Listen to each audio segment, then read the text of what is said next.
Because you end up picking up some of those habits again and trying to put them back down because again, again, we want it done right. And we feel like if we don't do it, it ain't done right. Yeah. Or it takes one time for it to get to us where somebody come and tell us it was done wrong. Right. You're like, see, that's why I gotta do it myself. I should have did it myself. Yeah. So that's my issue.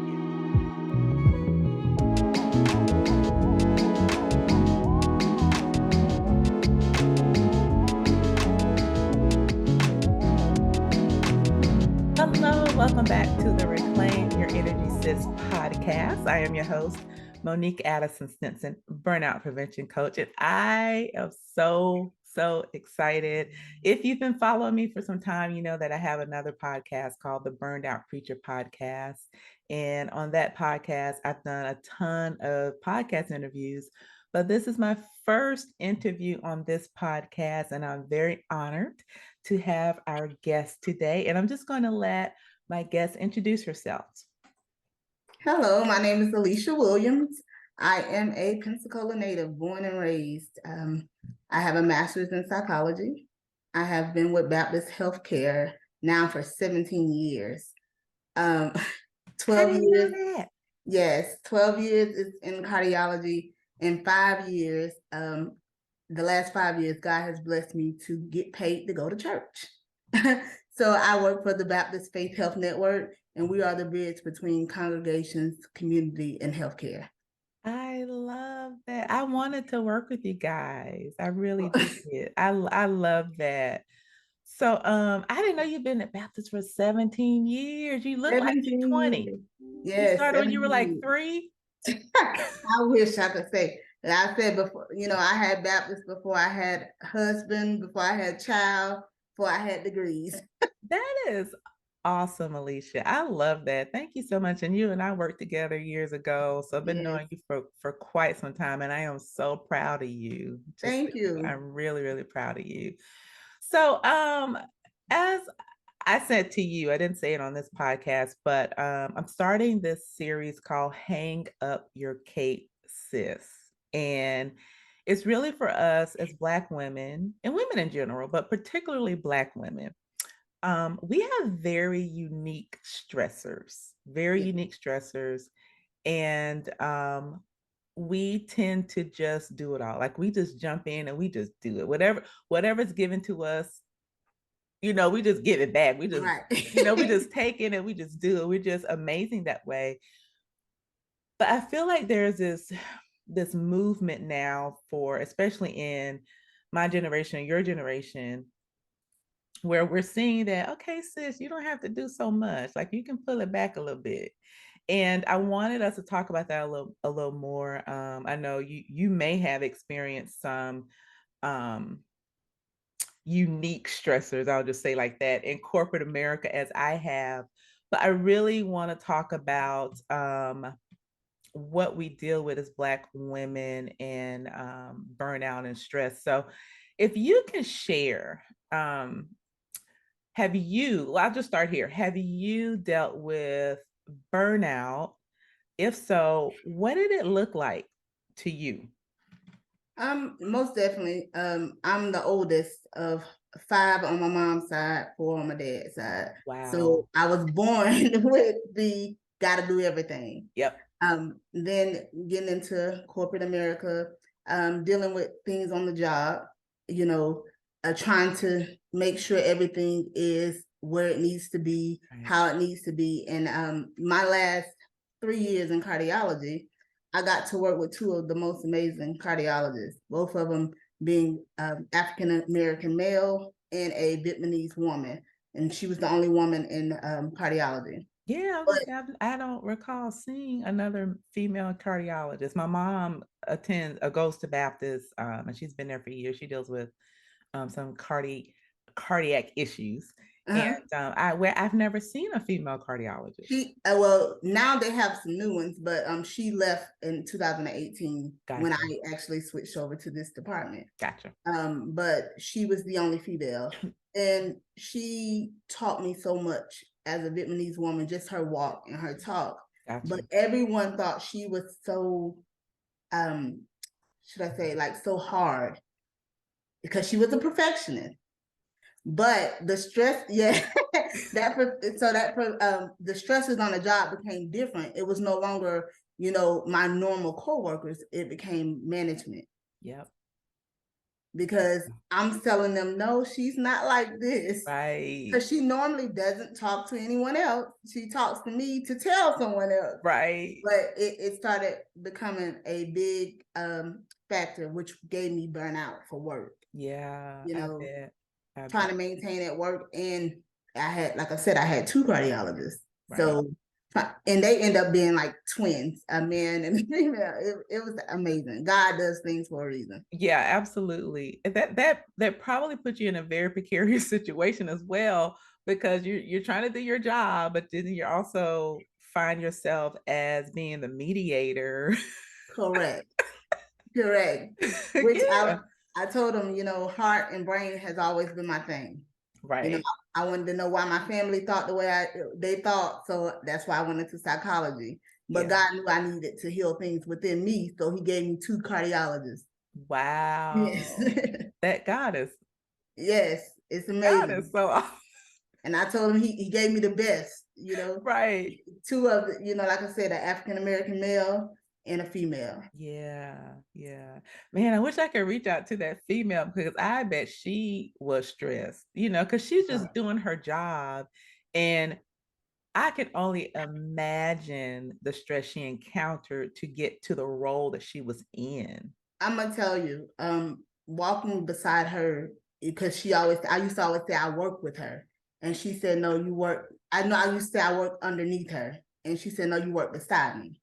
Wow. It was little things like that that made me realize, every physician is not the same. Right. Everybody is not as hard as you make. You got to give everybody a clean slate. Exactly. And that's the thing with her. She was a perfectionist. She had no children. Her and her husband are 2 physicians. Yeah. But they didn't get it easy. And she'll tell you that. Yeah. And she could, and when you say stressors, she can tell you some things. But I'm telling you, that was when I found out Superwoman didn't, when physicians, that's how I became with my nonprofit, was because I realized who helped the helpers. Who helps the physician? If a physician tell you how they really feel, could you take it? Right. Because I knew what she was going through, and she still had to go, in with patients and put on that. Right. So exactly. Who helps the helper? That is so true, and which leads us to hang up your cape, because we do so much. Yes. I mean, just as women in general, but that whole extra layer of being a Black woman, it's crazy the amount of stuff that we do. And full disclosure, a lot of it we don't have to do. Mm-hmm. But we just feel like we have that cape on and we are that superwoman, and we feel like if we don't do it, it won't get done, or it won't be done right.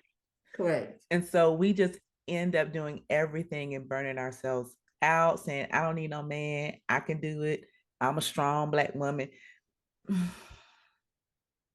I see, and I was blessed to have my man since 7th grade. So gotcha. God, I mean, he set me up. Yeah. And I always heard the independent woman, but I always wanted to. I tell people all the time, I didn't have that. My grandma took me to church experience. I had to experience God for myself. Yeah. So when you have to experience him for yourself, you have to read this Bible yourself to understand. Right. So you get a relationship. And when you get that relationship with him, you understand that independent woman, it's not what we set up. I mean, we set up to be independent, but we don't have to totally rely on ourselves. Right. I mean, the whole design or creation of man was that we can be together. Like we needed each other. I mean, that's just how the whole beginning worked. And so I just feel like it's incumbent upon us to realize that we weren't created to be by ourselves. We need each other. We need each other to grow and to do better. So So happy you got that revelation and you had your husband Yes. who was in your boyfriend, I guess, back Yeah. when you were In younger. middle school, yeah. Yeah, that you had that partnership for so long. So that's amazing. And have you dealt with you said that you dealt with burnout, correct? Oh yes, Do you most feel like you definitely. recovered from it or? Not fully. Because you know, you end up picking up some of those habits again and trying to put them back down because again, again, we want it done right. And we Yep. feel like if we don't do it, it ain't done right. Yeah. Or you know, it takes one time for it to get to us where somebody come and tell us it was done wrong. Right. You're like, see, that's why I gotta Yeah, do it I should myself. have did it myself. Yeah. So that's my issue. Yeah. I'm trying to put more down. Like I said, being the oldest, I always had extra on my plate. You Yeah. know, trying to be a role model. And when you don't have some of those examples in front of you, you're becoming that example. Yeah. And that was another task that I picked up. Trying Yeah. to be an example for my siblings. Yeah, that's a heavy weight. My mom was the oldest of her siblings. I was and is an only child. And so and contrary to popular belief, only children are not spoiled. Yeah, I have an only. Yeah, we especially if you're an only child and your parents were poor, like you grew up poor, Mhm. right? Right. No, not spoiled. I'm spoiled in I remember it's so funny on Facebook at my old Facebook page I had posted I think I posted pictures of my house I grew up in and then where I am now, and God has just truly blessed me. Yes. And I remember telling my story of not having a lot when I grew up, and grew up poor and didn't have, sometimes we all I had was beans to eat. We didn't have a Right. full meal and things like that. And I remember a childhood friend said, I didn't know that. I didn't know y'all didn't have much. I'm like, we lived in the same neighborhood. Like it was every house in that neighborhood was pretty much dilapidated. Like we all grew up together. Like, how did Right. you not But know that? see, I think why we don't understand that is because we so busy looking at what someone else has and we want that, you know? Right. But you think they have it all over there. You really don't know what goes on behind this door. Absolutely, absolutely. And I said, if you think that I was spoiled in the fact that I had a father and mother in the home who spoiled me with love and attention, because I had great parents. I mean, my father passed away in 96, but my mom's still around. I just had a great family. But in terms of things, I did not have those things. And so I said, if you're looking at the fact that I had a father in the home and we were close and we played like every Christmas, my parents would buy family games. And so we played games every Friday, so we were close. And so I was spoiled in that. But in terms of things, I was not. And so she was like, oh, I didn't know. Like, Yeah, girl, we see, grew up in and the that same means a lot. neighborhood. Right. That means a lot when you have Yeah. a father in the house, and we don't think of it as that because we want some of the stuff they had. Right. Yeah, so Right. yeah, that means a lot. My son is like that. I tell him all the time because he bowls, and you don't see many African American bowlers. No. So he hears it all the time. Oh, I didn't know bowling was a sport. Black people bowl. Yes. And he had heart surgery. Oh, So he wow. couldn't play football. Wow. And he couldn't play the baseball, any contact sports. So bowling was his thing. And my dad is a bowler. Oh, Well, that's he awesome. hear it everywhere. Yeah, I We bet. put limits on ourselves. But I tell him, I may not buy you $200 Jordans, but your bowling balls cost $200 and $300, and you carry Right. six of those. Right. But it helps pay for school. I'm Absolutely. all into that because a lot of our kids don't understand. Yeah, absolutely. You mentioned, so how old is your son? 16. Well, he'll Girl. be 16. Girl. Yeah. So as a Black woman who has a 16-year-old, let's talk about that stress. Okay. We all know, we've all seen just recently Tyree being murdered by police. So I don't have any children. I do have a husband. I do have cousins, male cousins. But I don't have a child, a Black man child. Like I don't have that. What? Just talk about that stress of the fact that when they step out of the door. Let's talk about that for a minute. It's extremely stressful because I also raised my cousin. He's 26 now. So just he then dealt with the police and getting pulled over. My husband gets pulled over all the time, you know, and he works offshore. Wow. So even in us, and it has been the same officer, which is the craziest. Really? So I'm dealing with that right now. The same officer that has, you know, pulled my husband over coming into the subdivision, pulled my husband over in different places, has been the same officer that just got my big boy. That's what I call my cousin that I raised. And he's the same officer, and he has had a lot of, you know, a track record of this. But I'm like, I'm glad my oldest boy and my son know to respect authority.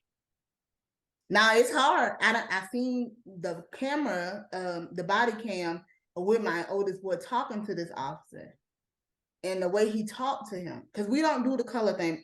He actually has a mixed baby, but when it comes to it, he realized you're still an African American man. Yeah. And my husband has dreads, my oldest boy has dreads, and that becomes an issue. Which is so sad. Yes, you pull, and I found out, you know, they can pull you over because your car, they put tickers on your car. Just know. Yeah. They tag your tag. Yeah. So every time he's gonna pull us over for a tent, and then it becomes you sending the dogs in the car, and my husband like, I'm just coming off the road. Exactly. So it's hard to even think about it. Yeah. And just to see that with Tyree being our own. Yeah. Yeah. I don't know if you got to watch the funeral, and I couldn't. Okay. I didn't want to watch the video of the murder.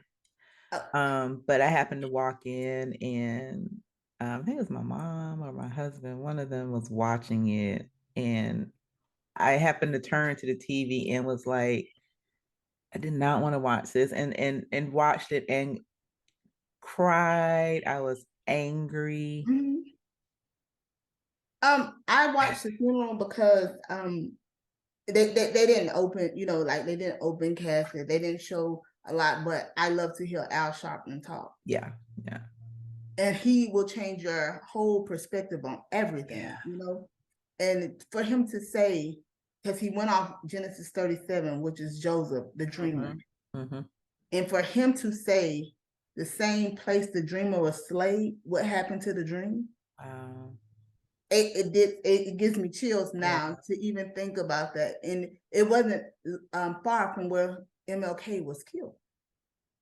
Wow. See, we never looked at it as that part because it wasn't far from the top, but it wasn't far from where MLK was killed. I didn't know that balcony. So then we, like he said, MLK was killed in a place where he went to the city to fight for city workers.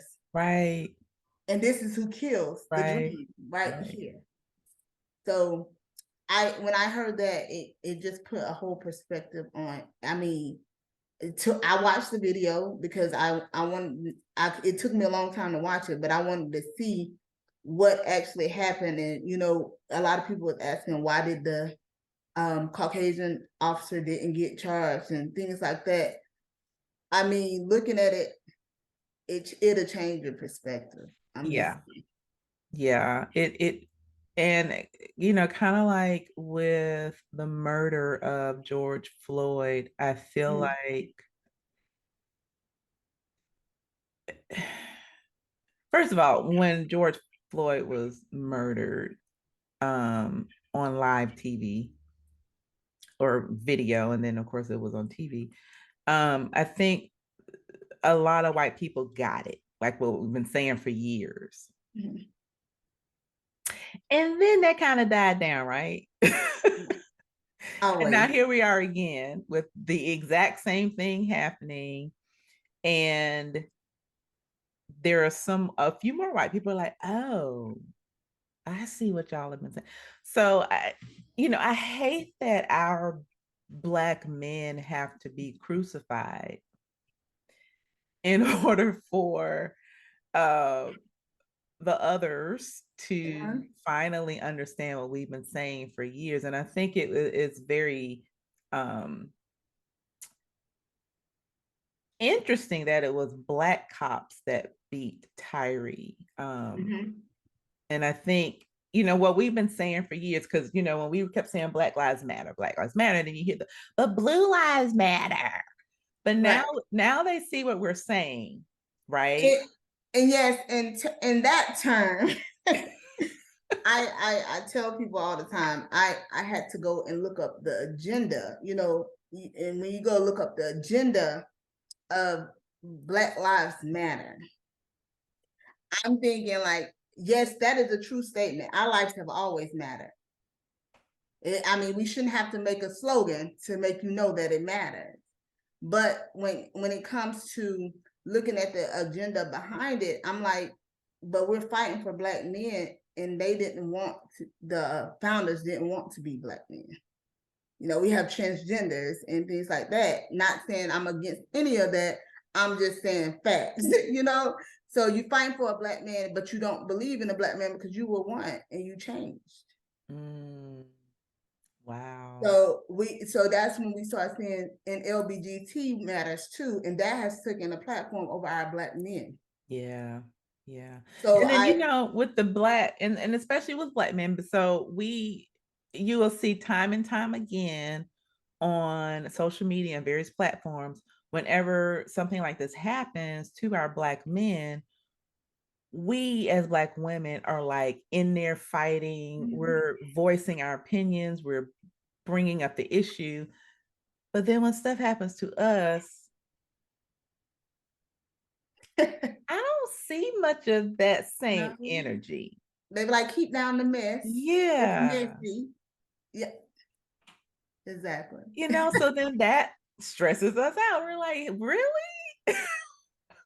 And I say even with Tyree, the saddest thing is him calling for his mom. Yeah.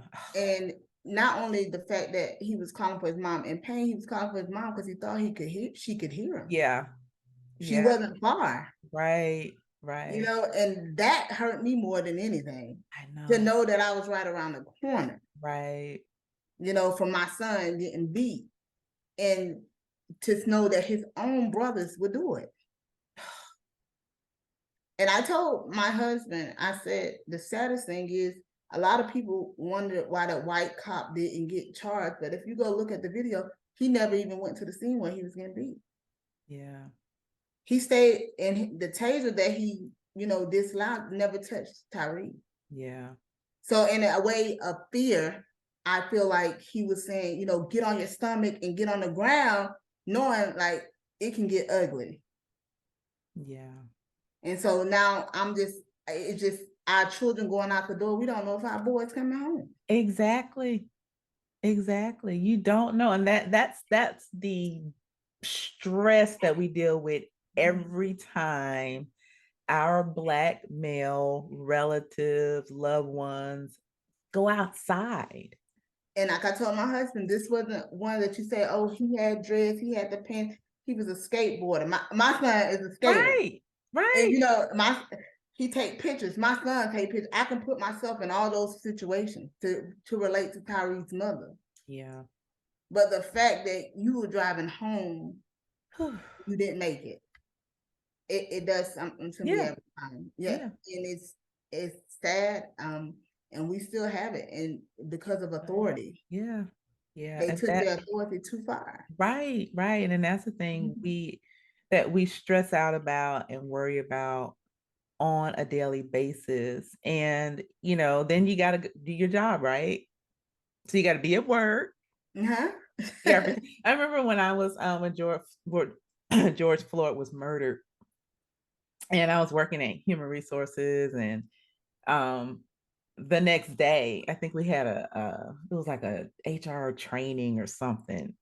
And I told my boss, I was like, I I can't today. Like I cannot do y'all today. Like I can't. Mhm. I can't pretend like what I just saw yesterday did not happen. And come to work and get in work mode. I can't do it today. I can't. And she told her boss, and then there was like this big session of they finally heard us and they wanted us to just vent. And we had like this nationwide HR meeting where they just allowed us to talk and get it out. And that helped so much. But it took that incident Mhm. for them to for the employer to say, okay, these are human beings with feelings. Maybe we need to pause on work today and just kind of listen to them. What's your thoughts about that? And working in corporate America as a Black woman, every day you fear for your Black males in your life when they go out. Like, how do you do your job with all that stress? Well, my thing is that that's one of the biggest things I had when I was in cardiology. I think people forget that we're human. Exactly. And so we come in because this woman is running 5 minutes late every day, but nobody stopped to check, she don't have no other help. Right. She's doing the best she can. And she get rolled up and we send her home. Right. Now she has nothing. Right. And the psychology part of me always kicks in, like what's going on that they're here. This is somebody who used to come to work on time Exactly. We don't know she just went through a divorce because we tell one person it's going through the whole office. And you know how that story can get changed, Yes. So, and then when you go to a supervisor about it, it's like, oh, she snapped on this girl today. She's bullying, but this girl never had this demeanor. Right. So what's going on? What's going on? Yeah. And I know personally, I've been called a bully plenty of times by people who just didn't want to listen to me. But you end up saying, oh, I'm sorry. I didn't know it was like this because somebody had already told you about me. Yeah. And I'm like, so you came in, and that's the thing they did with my doctor. They'll come over there and they'll make more mistakes because you're listening to what everybody else said instead of coming with a clean slate. Exactly. And so we get it rough. Like you can always say, who painted your picture of me? Right. You cannot be I get it a lot. I get it a lot because I am a perfectionist, and unfortunately I'm a perfectionist because I feel like I've had to become one. Mm-hmm. And working in human resources, the companies that I worked for, there weren't a lot of Black people, Black females in HR. And then I'm also when I do my job, I do my job. Like I'm very focused. Just very focused. I want to do my job the best way, but I'm also a human. I had a few people say, I used to be afraid of HR, but you actually bring the humans back into HR. I was like, yeah, because like you, I listen. If I had a leader who it was out of their character to, snap or to do, I'm like, hold on, we don't need to write them up just yet. Let me just talk to them and find out about them. And I talk to my leaders frequently because I wanted to get to know them, not just them at work, but I wanted to find out about them. So if they did something out of character, I would know, hey, I don't need to just write them up, but this isn't normal. And I wanted them to feel comfortable to come and confide in me. So I'm glad that you did that. Oh, yes. And I think also not only do they not think we're human, they go by our titles. Right. So when you're beneath them, you can't say anything to them, but we have an open door policy. Yeah. Absolutely. My whole thing, I cut out a lot of he say, she say by going to the person. Yep. And I didn't care if it was a doctor. Same. They're human. Same. And so with that, I found out some of this stuff they said, oh, she said, was not she knew nothing about. Right. And that's how a lot of stuff got created in the office is, oh, the doctor said this and that, because you don't supposed to go ask the doctor. Right. But me, I'm like, you just told me this, so I'm trying to understand so our office will roll smoothly. Yeah. So if me and you can't talk, but we work together, we're traveling together. Right. So I cut out a lot of that, which also comes back to the leaders who just told us this lie. You know? Right. And it always, I wanted to make sure everybody knew they were human. Your title don't put you no lower than this person's title. Like I said, during the pandemic, we found out everybody deal with mental health. That was the true pandemic. Right. When you had to sit there and deal with yourself, it's a different thing, huh? Right. Exactly. So, and that's my love and passion for the heart and the mind, because you can't live without either one of those. But there's an 18-inch war. Yeah.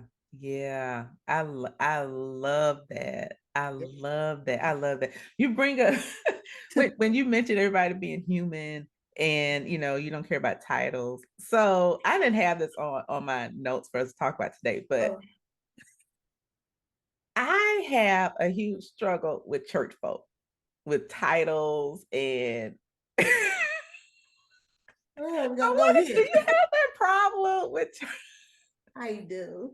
And let me tell you, going into from the heart department, then get my degree in psychology, then God forcing me to look at the doctor of theology versus the doctor of psychology. And then look at the doctor of medicine. That ER experience should have been the same. Right. But it's not, because we can't send somebody home in the ER because they come in with their shirt too little and the skirts up to, so with the titles, I have people forget they're human behind those titles. So they hurry up and throw doctor in front of there, and you gotta respect it. Right. I mean, like, it's a lot of doctors that don't got common sense. Exactly. Oh, yeah. Exactly. Yeah, I get a lot of looks and yeah. Because I don't say I don't respect, though. I respect you. You gotta respect me too as well. You know what I'm saying? And so yeah, I because in my other podcast I do talk to a lot of pastors, and I'll just leave it at that. I've had some that were just really cool, and they were like, I don't care about that, because that's why I let my guests introduce themselves, because of my past podcast, talking to pastors and ministry leaders. If you get their titles wrong, if you don't say the Reverend, you introduce yourself. Just do that. People had to start making me introduce, like, they be like, oh, she's so humble, she don't think, oh, she have a master's in psychology. I was like, no, because I want you to treat Alicia how you gonna treat Alicia regardless. Exactly. Now that I got a master's in psychology, they changed how you look at me. No, right. I want you to treat me the same way. So they used to always say that when I was on NAACP and things like that, I say I'm Alicia Williams, because that's who I am regardless. Exactly. And that's before you had the master. I'm still with Alicia. So if you treat me nasty before then, now that I got a master's, that change how you see me? Right. I don't get it. And that's the heart of people. I mean, I got on this, when I got on the church side where I get to see behind the pulpit. It's a whole new world. I was not prepared. I wasn't either. Oh my gosh. I wasn't either. Because I was actually in ministry, was taking the courses and everything. And I got out. Like, something happened to get me out, but I stayed out because I was like, you know what? This is not for me. I was so surprised. Again, I wasn't ready. My grandparents and things didn't take me to church. So I, had to read. I had to get a relationship with God for myself. So when these people start telling me stuff and things didn't look like, I'm like, hold on. Yeah. That's why I'm big on healing from the inside out properly. See, because there's so many leaders who have not healed and they're leading. You have unhealed people leading unhealed people, and that is never a good situation. That's what my love tags is all about. So tell us about Love Tags. Tell us about Love Tags. Love Tags is a nonprofit organization that focuses on healing the hearts, restoring the minds properly from the inside out. And I make sure I put properly in there because we have band-aid a lot of stuff. And I say it's just like a wound. Yeah. If you keep hitting it against something, it's going to open back up. Yep. But if that thing heals properly, it has to heal from the inside out. Yeah. No infection get in there, none of that. Yep. That's just like your foundation of where you start. If it's clean from the beginning and all these cracks have been healed, we won't have to worry about it bleeding onto others. Oh, come on now, preach the word. I'm saying I done seen it. I've been in the cardiology department. I have seen so many people or leaders bleed onto others, and it just contaminates. Yeah. And now we have a whole office. I go to my movie, The Lion King. The whole thing died because he was out of place. Yeah. Oh. And it wasn't when he got back that it started growing again. It's when he turned back in the right direction. Right. So it's just, that's Love Tags. It focuses on that. So you don't know how many people or young ladies are hurt because of the wounds from their mother. Yeah. So I was like wounded from the womb. Yeah. I do that because your mom was already hurt when she killed you. My mom was 14 when she had me. Yeah, and she did the best she could with the knowledge that she had. That's it. And I had to accept that. I said, you got to think about my mom being 14 when she had me, and 2 months later, she out trick-or-treating. That's what my great-grandmother passed holding me in her arms. And they said, well, Mother was blind and Mother couldn't see, but she didn't drop you. I said, well, how many of y'all dropped me and y'all could see and wasn't blind? Oh. Y'all picked me up and dropped me, you know? Okay. And so Mom was like, Mom, you was 14. You just had a baby 2 months ago because I was born in August. In October, y'all left me there with a blind lady while you go trick-or-treat. Wow. Yeah. Now I can look at that. It used to hurt me when they said Mother died holding you. That used to hurt my feelings. Yeah. But now I understand. I'm glad she did hold me, you know. Right. Right. And your mom was 14. That's what you do at 14. You know, she didn't know. She was going trick-or-treating, getting some candy. Yeah. And that's just so that speaks very highly of you and where you are and how you have healed from the inside. To even be able to say that and to realize, you know, that your mom didn't know at 14. She did the best that she could. And so that's awesome. And growing up, people don't understand. Like, I didn't understand. Like I said, I wanted psychology to know why my family thought the way they did. But when God started laying it out, like I said, when you have a personal relationship, he'll lay it out for you. Yes. And when I had to look at the fact that my mom was only 30, right. You know, and she done buried her mom and her sister. And her daughter I graduated, my mom was 33, you know? Yeah. It's crazy because she never had a childhood. And I know it's because of decisions she made, you know, but and still you think about that because I'm 38 and I couldn't even think of half of the stuff she went through at that age. She was taking care of 5 of hers and 4 of her sisters. Exactly. At 30. Exactly. Oh. Exactly. That's a lot. Again. Yes. That's what we do, right? As Black women. Which is why we're here. We just do so much and we just do it. Like it's like it's instinctive. We just do it. And you know, I hope that this series would get us to think about hanging up the cape, allowing someone to help you. You know, like you said, feeling, you know, getting a deeper understanding of, and maybe they can go to you. I'll get your website and everything so I can add it. but maybe getting a deeper understanding, maybe working with you or me, just to get a deep understanding of why are we allowing this to happen? What went on, you know, in our childhood that makes us think that we have to do everything and not be okay if things aren't done the way we would do them. Right.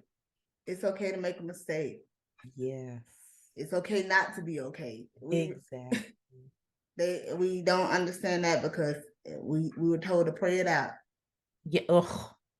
You see, here we go again. Because a lot of these issues that we deal, especially if you now I grew up in the church, and a lot of the issues I was fortunate though to have a mom who, like, we were in the church physically, but we weren't like mentally.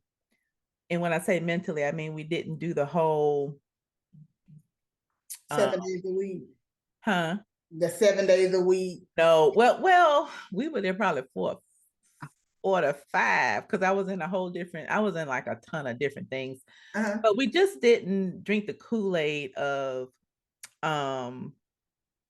what's a good example? Let me think of a good example. For instance, let me just summarize and say we had a relationship with God. So there's a lot of things. For instance, I remember this first lady, and if you're not Black, a first lady is the pastor's wife. That's what we call our pastor's wives, first ladies. And I remember she wanted me to do something, and I was like, no, I can't. You're telling God now? No, ma'am, I'm telling you now. You know. So that's what I mean. We didn't drink the Kool-Aid. Like, you couldn't just throw God as your excuse for everything. No, I have a relationship with God, and 1, I have a relationship with God. 2, I don't have time to do that. So no. Right. But in church, we use God as parents use a belt. Yes. To threaten you to do stuff. And that happens a lot in the church, and a lot of people our age are damaged from that, and they don't even want to step foot in the church because of how they were treated. Correct. I mean, I get so many stories from my cousins because they grew up every day, all day church, and I'm like, what? That happened? I couldn't believe some of the stuff that happened. And then when I got in this side of the field, I'm like, oh, this really does happen in church. Yeah, and it's bad. And it's a lot of stuff that's came uncovered and still being uncovered. Yeah. And I'm like, hold on. Yeah, it's pretty bad. It's pretty bad. So did you see so I saw portions of the Grammys. Did you see any of the Grammys at all? I did see some. So I didn't see this performance, but it's trending online about the whole dynamic the unholy, the Sam Smith and this transgender person. Let me tell you, my husband called me. He said, hey, look, this is a transgender. He was shocked by that being a transgender, and I was like, she had a good surgeon. But when they walked up and they called the name, I said, oh, I can't watch that. I said, that looked devilish. Like when she was walking up. I mean, they had on all the red, the red, and I know, of course, the devil don't come in the red with a pitchfork. Right. It is, I mean, you can tell when something just ain't right. I was like, so when they got ready to perform, we turned it. Yeah. The song just said unholy. Right. It ain't like they hiding it. Right. And so my point is, a lot of church people are posting online about this and how this is disgusting and all that. And it is. But my question is, so you had that, then you had the other thing that got the Saints all upset was Beyonce's Church Girl song. And then you had all this other stuff. My concern is, as Christians, kind of like what you said earlier, why aren't we looking back at, okay, this is a human being Where did we miss the mark as a body of Christ? I told my husband, I said, it amazes me as if, okay, they said unholy, they came with it, you know, and I decided not to watch it. I said, but, you know, at the end, what was the difference from Jay-Z and them set up as the Last Supper? And they're singing God did it. And even though they're saying God did it, they're still cussing and everything else just as unholy as they just told you the song was called. That's true. Nobody said anything about that. I mean, they started up as the Last Supper saying God did it. And Jay-Z simply, when he comes in to rap, he says, no, Hov did it. He just replaced God in that statement.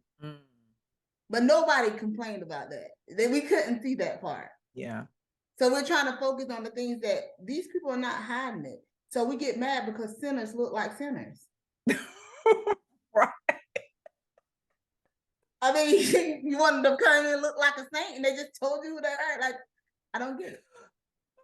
That is so funny. Because we do in the church. Things need to look a certain way.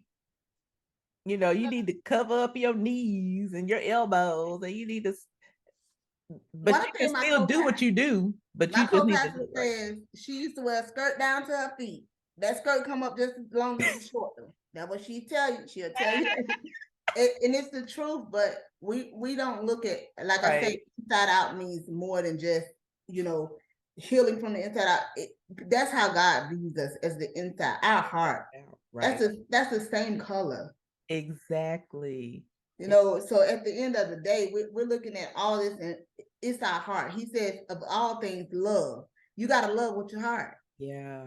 Yeah. So if we start looking at the hearts of people instead of just looking at the outer appearance of people, because it's some pretty people that's ugly. Right. Exactly. And I just want us as church folk to, especially with all this online, is to look at it and see what it is we are doing or aren't doing to have people get this far away that they feel it's okay. Now, I don't even know what this song is about. I don't care to hear it. Right. I mean, I just don't care like that. But I feel like we just need to look at ourselves as a body of Christ and see what are we or aren't we doing to have this happen. Like, but we can't do that until we look inside ourselves, right? And that's what I said. Right. The pandemic. You got to look at you. And boy, Lord, sometimes that thing get ugly. Right. And we don't want to address that. No, we don't want to address it. We can be perfect in our own eyes. Yeah. And I told him that's the only way I was able to heal. I had to know that some stuff. Alicia wasn't a clubber. Alicia wasn't a smoker or a drinker, but I had stuff inside of me, unforgiveness inside of me that I had to get out. Yeah, exactly. So when you start living that life, and even when you forgive people just straight up, they look at you and be like, oh, well, she still got to have something against it. No, that's your own guilt. Right. I don't got nothing else against you. I learned how to forgive and let it go. Same. It'll kill you walking around with that. Yes. And so, and also on that note, I've gotten to the point where I literally have, and it's not that I don't care, I just don't let stuff get to me, you know, especially people and things that don't really affect me. I'm not gonna let you infect me with your foolishness, right? Like yeah. And so, you know, I can respond in a certain way, like, oh, okay. I mean, it is what it is. And people will take that as you're being funny or you know, you acting all whatever. And oh, like, baby, no, I've been called, you know, holier than thou. Yeah. You so Christian. I'm like, no, I just don't. It just, it is what it is. I just. what I'm gonna do is. Yeah, it's a hard no. And I stand firm in that. And a lot of that came from me recovering from burnout and just really being protective of my energy and what I allow in my space. And because I feel like that's the thing, and I hope that women can get out of this, is that, and you mentioned it earlier, you do have control, and you do need to let go of things that you can't control. And you need to be okay with that. Right. And a lot of us are not. And I also, with that, pick up, take off your cape. A lot of us, we do so much for so many people. And then when we get hurt, it's like, this person hurt you. But that person, like they say, you pick up a snake. Well, that was a snake when you picked it up. Right. But you would get so hurt, and people were like, well, you didn't have pure intentions. No, my intentions and motives were always good, but I'm human. Exactly. And that's what, now that you done became their superwoman, they don't see you as human anymore. Exactly. Which is why I titled it Hang Up the Cape. You're a human being. You don't have superpowers. That was my biggest hurt. That's why it was so funny when I seen that, because that was my biggest hurt when I told someone, when I had to see that my dad, Superman and Clark Kent was the same person. Yeah. When he came out, that I didn't know the Clark Kent because I was so used to Superman. Right. Yep. Right. And And when he couldn't make it to that phone booth. Right. You see the real them. And I'm like, ugh. And that's how it was after my dad retired. Yeah. He took off his uniform. I didn't know who that was. Yeah. I had to face some things I never seen. I'm like, this my dad, because right. The military, my dad was military, so everything I gave him was an excuse for the military. Oh, my dad couldn't come to this award ceremony because he was in the military, Then I found out, like, oh, you could have came. Yeah. And that was hurt. And I had to do that at 30 years old. Yeah. So I always tell my brothers, one thing you do with your little girls is let them know that Clark Kent and Superman is the same person. Exactly. Yeah. Exactly. I love that. I love that. So before we end, what advice would you give? And I feel like we've said bits and pieces throughout our conversation, but what advice would you give other women, particularly Black women, to help them or to encourage them to hang up the cape? Know that it's okay to make mistakes, and it's okay not to be okay. Now, you do have to guard who you give your heart to, your information to, because that can hurt you even worse. But also know that you need to have a person, that accountability sister, to tell you, hey sis, no, that's wrong. Or hey sis, I hear you, and we can do something about that, because we all need somebody. Right. And so when it comes to that independent sister, we all need somebody. Yeah. Quit thinking you have to do it on your own. Absolutely. But find that someone that can hold your secrets, who can cover you till you recover. Yeah, I love that so much. And so I have people like that in my life, and who reach out to me, and I tell them the truth, because that's just how I am. I am going to tell you the truth. So do not ask me if you want to hear it. And I have people who don't want to hear it, and I don't hear from them again when I tell them the truth. Yeah, that truth can be something. Yeah. I had it too. I done had people that I done help and come from the bottom to the top, and when I start holding them accountable, they disappear. And then they start saying, "Oh, her motives wasn't pure." Right. Exactly. I just told you the truth. Yeah, I just told you, like, sis, you was wrong for that. Yeah. And some of our friends can tell us half of the story. So you put us in a situation, and we're gun-ho for them. And we was like, no, I never agreed to that. But you really did, because you didn't know the whole story. Exactly. I love that. Yeah. Yeah. So true. So true. Well, that's all. That is all I want to talk about. Again, we just wanted to start having this conversation to guard our sisters with some of that energy, to just let go of some things, to hang the cape up, realize you're a human being. You need help, sis. Right. You need help. Yes. Talk to somebody. Accept the help and let go of perfection. It ain't gonna be perfect. We're not perfect, so we're not gonna produce perfect things. We're just not. Nope. So we're just not. At all. Exactly. So tell everybody where they can find you and tell them about where they can find Love Tags. Love Tags you can find on www.lovetagsonline.org. Or you can go to my Facebook page, is Lights of Victory and Encouragement, Touching All Generations Selflessly. And that's what Love Tags stand for. I love that. Yes. And because we're born to be the light. Yeah. So that's what Love Tag stand for. It's just so long, so I just made it Love Tag. Yeah. Like I said, I also have a Instagram page at Love Tags Inc. Okay, so perfect. Any of those you can find me at, or it's always Alicia Williams. There you go. And like I said, I will put links to everything in the show notes. But that is all I have, Alicia. I'm so happy you are my first guest. Oh, I enjoyed this so much. You and I haven't talked in so long. Right. It's been so long. But I've been seeing you, and I'm telling you, I really do want you to do something with our pastors. I have, I'm now connected to 95 churches. Yeah. So, I mean, I know you can put a class together for something with those pastors. I would love to. So I'll get your information so we can, get something set up. Yeah, absolutely. A lot of things. Absolutely. I would love to. I just did a virtual teaching with for some pastors, and I enjoyed it so much. And the revelations that they've gotten of that they don't have to be at church all day.